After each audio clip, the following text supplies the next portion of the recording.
Hi everyone, I'm Dr. Susan Carland and it's great to have you joining us today in this virtual open day, and hopefully I will get to meet lots of you in person, maybe next year. I'm here to tell you today about the Bachelor of Global Studies, what it is, how it operates, most importantly for many of you, how you get in. So let's get right into it. The first thing you will probably want to know is, what is Bachelor of Global Studies? The Bachelor of Global Studies is designed for people who are interested in the world's most complex problems, and then it's not just about admiring those problems, it's then about how do we come up with effective solutions for these problems and how do we communicate that. So as you can see from some of these quotes on the slides, the way we understand the Bachelor of Global Studies is that it's the product of sustained effort to understand complex, dynamic realities of globalization, from changes in the structure and distribution of political and economic power to changes in the creation and circulation of cultural forms and social practices. That's quite wordy, it sounds very complicated. Basically what it means is the Bachelor of Global Studies is designed for people who are interested in the problems the world is facing and then coming up with solutions for those problems and then communicating them effectively. The BGS is then designed to teach our students how to think about problems, to ask the big questions like, why is this happening? Who is affected by this? How did this start? Where is it going? We then try to come up with flexible and creative and imaginative ways to think about solutions for these problems. And the thing about the Bachelor of Global Studies that you need to understand is that it's not a single discipline. The Bachelor of Global Studies is an interdisciplinary field, so we draw on a whole host of different already established disciplines such as politics, economics, history, sociology, medicine, science. And when you think about it, that makes sense. How can you solve the biggest problems that the world is facing without drawing on a lot of different sources? No problem is singular in its cause, and no problem can be singular in its solution. So part of global studies is us teaching you how to think about these problems and how to draw on different sources to solve them. In terms of the structure of the Bachelor of Global Studies, there's a few things you need to keep in mind. The first thing that makes the Bachelor of Global Studies unique to the Bachelor of Arts is that Bachelor of Global Studies students, or BGS, as is easier to say, will do a subject that no one else in the university is allowed to do, and that subject is Leadership for Social Change. If you are a BGS student, you will do the Leadership for Social Change units in every year of your degree, and no one else at the university is allowed to do it. This is unique to BGS.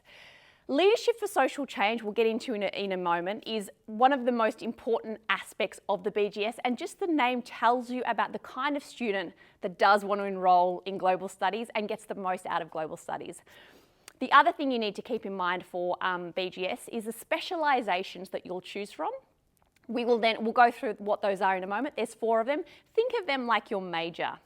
The BGS has a really firm focus on industry experience and engagement, so we do a lot with that with our Global Studies Board and our Industry Expert Seminars, which I'll talk to you about in a moment. And finally, as you would imagine, with a Global Studies degree, there's a real emphasis on international experience. So we really not only encourage, but in fact insist on our BGS students going out into the world and studying overseas. So let's break that down. Leadership for Social Change, as I mentioned, that's the subject that is unique to BGS, and BGS students do it every year of their degree. They have to do it, it's a requirement of the course. In the Leadership for Social Change, as the name suggests, what we do is we get our students to think about the big ways of solving the big challenges the globe is facing, through understanding what social change is, what causes it, and how to, in turn, ourselves cause social change. We also think about leadership and obviously the global. Through this, we use the tools of cultural competence, critical thinking, collaboration, practical problem solving, teamwork, communication, and resilience. Everything we do in the 3 units of Leadership for Social Change across the course of your degree will really reinforce these things. Now, I know as an educator and also as a former student that students don't always like some of these things, such as teamwork. We know not all of these things are always popular with our students, but there's a really firm reason that we include these quite adamantly in Leadership for Social Change. And as well as it being because we think it's good pedagogy, it's a good way for you to learn, and it's good learning for learning's sake, we also include it because we know employers have told us this is what they want in their graduates. These are the skills they want their graduates to have to enter the job market with. We're really adamant about making sure BGS students graduate and are job ready, because often BGS students want to go into very competitive job markets. So we do everything we can to make sure BGS students graduate with all the skills that employers are looking for. In Leadership for Social Change, it's a really nice mix of theories and ideas and practice. So what we do is we take some of the big issues of leadership, social change in the global, and we try to understand that through specific case studies. The big case studies that people around the world are facing: indigeneity, mass atrocities, radicalisation, the refugee crisis, youth and conflict, and finally palm oil. We use these case studies to understand and put into practice the big theories that you'll learn about. And we even do encourage you to try to think about how can we contribute to these issues? How can we maybe come up with solutions for some of these issues? How can we best listen to the people most involved in these issues? Throughout Leadership for Social Change, we'll engage with industry experts. So we get members from DFAT, we get members from the big NGOs to come and speak to our students. So students are hearing from people who are working on the ground, and also again in the industries that they want to be employed in. We get community organisations and government representatives to come and speak as well. All of our learning is problem-based learning, and there's a firm emphasis on theory to practice. Okay. Specializations. As I mentioned, the specializations you need to think of as like your major. So when you do a BGS, you will have to do Leadership for Social Change, and then you need to choose a specialization, which is like your major. You have 4 areas or 4 fields that you can choose from for your specialization. The first is cultural competence, then there's international relations, international studies, and finally human rights philosophy. Now, I won't give you a full summary of all of these now. All of this information can be found on the website, but just a quick summary for you to understand. Cultural competence is a specialisation where you will learn how to communicate effectively across cultures. You will also do a language as a part of this specialisation, and you can choose from the whole suite of the many languages that we have here on offer at Monash University.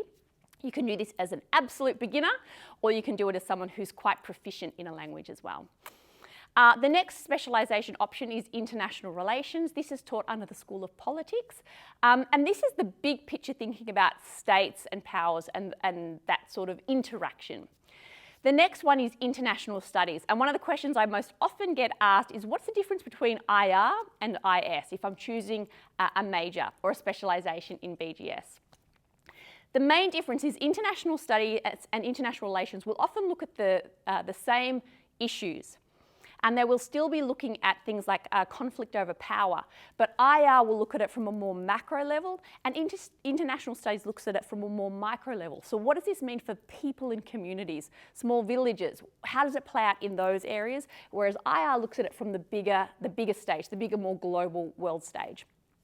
The final specialisation is human rights. That's taught through our School of Philosophy. So as you can imagine, it takes a philosophical look at human rights. What are human rights? Who gets to decide what that means? Can we implement them equally for everyone? And what would that even look like? So those are your 4 options for specialisations. Now, while you do have to choose one, and you need to graduate with one at the end of your degree, you do have a little bit of wriggle room, particularly at the start of your degree. So you might choose one thinking this sounds perfect for me, this is what I'm really into, and then after a semester think, actually that wasn't really what I thought, or actually now I'm really much more passionate about this. You do have the potential within your first year to change your specialisation, but that must happen in your first year of your degree, so do just keep that in mind. Okay. This is the one that everyone likes to hear about, which is our international experience. So in BGS, we actually require our students to do 18 points of study overseas. What that generally comes down to, because of course, probably given where you are in your lives, 18 points of study is a meaningless term. What that generally means is you can do a semester overseas if you want, or you can take some specific study tours that Monash University offers and go on them overseas. And some of them can be completed as quickly as 2 weeks. I'll talk to you about one that I run in a minute. But the point is, you need to do quite a bit of overseas study as part of the BGS, and this is because we simply do not believe it's feasible for you to graduate with a global studies degree without having left Melbourne. Now, it's important for you to know that, which I will get to later, but I'll flag it for you now. Monash has really put its money where its mouth is on this. We don't want BGS or the overseas study to be something that is only available to the lucky few who can afford it. So Monash has a number of scholarship and funding opportunities for our students to make it easy for anyone to be able to do it. For example, the Global Immersion Guarantee, which I'm sure you may have already heard about, is for anyone who's finished their first year of arts or global studies. You can do a 12-point unit over the summer break in either China, Italy, Indonesia, Malaysia, or India. So you can choose to go to any of those countries. It's a 2-week study tour. Monash pays for your flights, your accommodation, the whole lot while you're there. And that's 12 of your 18 points taken care of. We also have a study tour to Borneo, which I'll speak to you about in a moment. But the thing for you to keep in mind is that there is a lot of funding and support available for students to go overseas. We also have specific scholarships that I'll talk about a bit later too. We also really encourage internships for our students to do. One of the best ways for you to understand the area of work that you want to get into, but also set yourself apart as a graduate who is looking for work, is to have had an internship in the area that you want to get employment in. So we support students to get industry relevant internships, and they can be ones that you find yourself in specific areas that you want to get a job in. Maybe you have a contact or something like that, or Monash has a big suite of internships that they can help you apply for and get as well. And the great thing is about these internships that they will be counted towards your study points.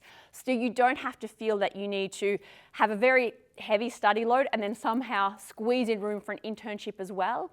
In fact, what we will do is we'll say this internship we will credit as an entire subject for you in a semester, and you can do that instead of taking this subject, because we really value the hands-on learning experience that you'll get in that time. And we do have a range of lots of different internship opportunities that you can take. All right, what I want to show you now, I mentioned that I take a study tour to Borneo every year. So I want to show you now a little video about that. The Bachelor of Global Studies is a specialised arts degree that focuses on giving students a firm education in leadership and social change and makes them competitive in the workplace. And in the end, intercultural competence can't just be taught in the classroom. You have to get out there and really immerse yourself. We've learnt so much in global studies about using leadership as a skill to combat issues. So I think I definitely use this leadership that I've learnt along the way. If you're someone who's passionate about making change, it's really exciting to get to see the people who are making change here on the ground in action. It's just not something you can get when you're just stuck in the classroom. We know that active learning is really important. Our students love it. They thrive so much more in it. Courses like this, it can't help but be active learning. I think has really extended my learning to a new level that I didn't know I could get to. What the subjects have given me are a better idea on how to shape my opinions about the world. And if you're someone who's passionate, it reminds you why you're here and why you're studying in the first place. It's experiential, it's encouraging independence, and it's all those skills that we know that employers want. Learning in different contexts and different countries just enriches the learning experience so much. And then they're working together as a team to tackle some of the world's most pressing global issues. It has absolutely changed my outlook on what I can do just as one individual to make a change. Well, you saw from that video, obviously it's quite hot and sweaty. We are all in the jungle over there, and it is a remarkable experience. It's very competitive. I want to let you know that. It's only fair that I tell students that. But the idea of it is that we go for 2 weeks and we fully immerse ourselves in the Malaysian Borneo experience, particularly with this focus on palm oil. So we will hear from local Indigenous groups, politicians, the WWF, UNICEF came to speak to us, community organisations, palm oil owners, the big and small. Students will hear from everyone to try to understand this really complicated issue. We travel to many different places throughout Malaysian Borneo. We will spend 5 days staying in a traditional village in homes with the villagers, 2 students per house. There is no hot water, there's no flushing toilets. It is the full immersive experience. While we were there, we do help to rebuild the rainforest that has been cut down. It's a lot, is what I want to prepare you for, but it's also absolutely fantastic. It is without a doubt, my favourite subject to teach, and the feedback from students that have been on this trip has been just remarkable. You can see on this next slide some of the amazing quotes from students who have come on this trip with me, like the first one saying, getting out of the classroom and learning on the ground has been literally life-changing. I've had a number of students who did this course with me that said it has changed the trajectory of what they want to do as they work in the future. But I think my favourite quote is this last one that says, I would fail this subject so I could do it again. That's pretty nice feedback to hear from a student, but it does show you how successful it is. It's difficult. I'm not going to lie to you, it's full on, but it is an experience you will never forget. Okay, so the last bit I want to share with you is about the industry connections that we have in the BGS. We have our own advisory board that is made up of industry experts, people who work in the industry in areas that we know our students want to get into. Every 6 months I consult with this board. I tell them what we're doing, what our students are saying, where we're hoping to go, and get their advice. Find out if they think this is a good direction for BGS students to be going and their graduate opportunities from it. But I also ask them, what are you looking for in graduates? What are you not seeing enough in the people that are applying for the kind of jobs that I know BGS students want? What would you like to see more of? This constant interplay means that we are forever sculpting and moulding the BGS to be something that's great for students, but also great for employers.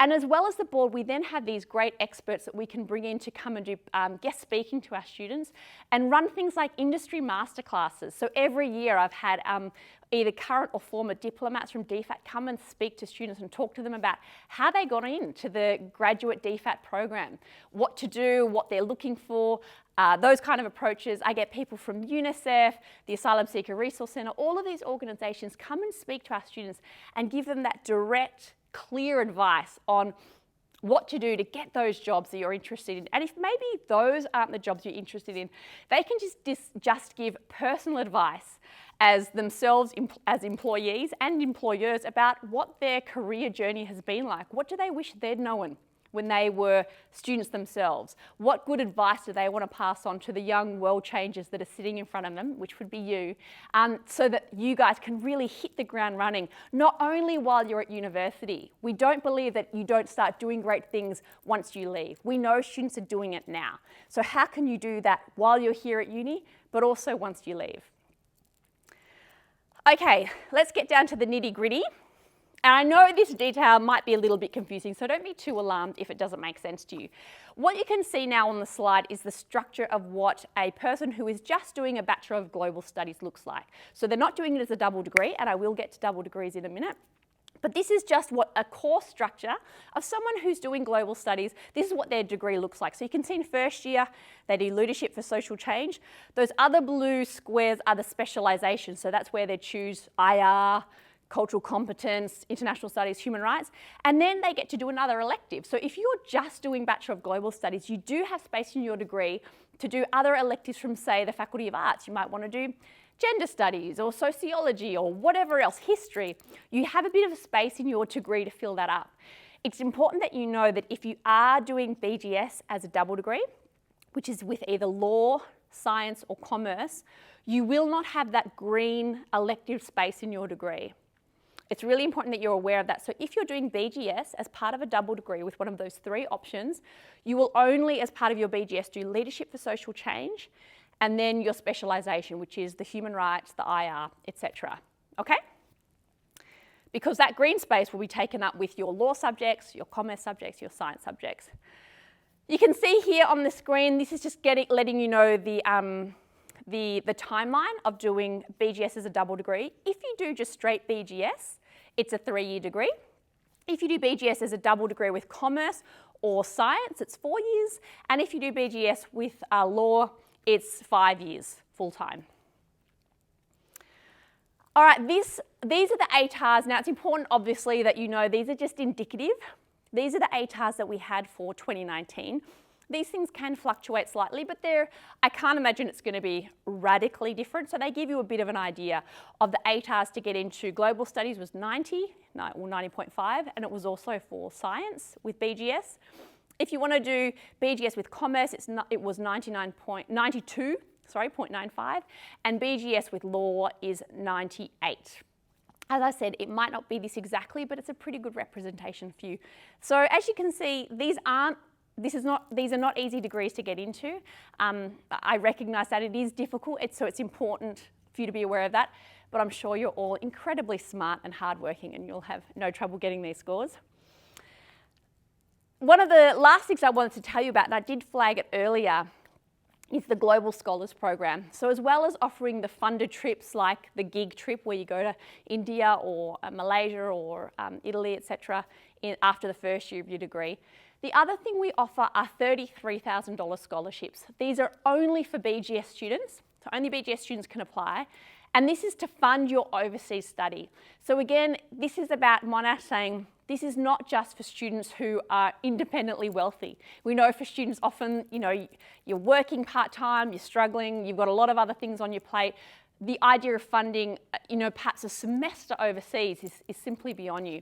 This is why we have these $33,000 scholarships just for BGS students to apply, and they will fund the part of your study requirement to study overseas. There are other scholarships that you can apply for at Monash to fund your study as well, but I wanted to let you know about these ones because these are the ones that are just for Monash BGS students. So it is a part of the suite of Monash trying to look after BGS and their overseas study requirements. So if you have any further questions, please let us know. Otherwise, I hope to welcome you to Monash next year.